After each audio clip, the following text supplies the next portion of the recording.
traction, levée de poids ou encore lancer de balles. Ce midi, certains ont préféré sauter la pause déjeuner pour le crossfit, une discipline venue tout droit des États-Unis.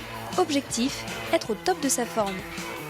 C'est d'être le plus complet possible, être capable de courir, grimper, sauter, lever des charges, grimper, etc. Voilà, c'est d'être le plus complet possible, de ne pas avoir de points faibles.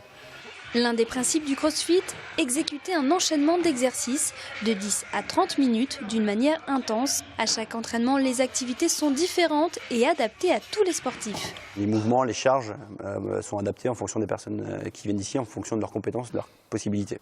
On a l'impression que c'est super difficile, alors qu'en fait, il y a des gens, ne serait-ce que ce midi, qui ont commencé juste la semaine dernière. Donc voilà, c'est vraiment, il faut essayer pour se rendre compte de ce que c'est le meilleur moyen de comprendre ce qu'est le CrossFit. J'avais besoin de reprendre du sport, de refaire du sport au bout d'un moment, et que j'ai trouvé là quelque chose qui me plaît bien, parce qu'il y a des exercices très variés tous les jours, très complets, sur un temps qui est court. Donc moi, ça me permet de faire une pause sportive le midi dans mon travail.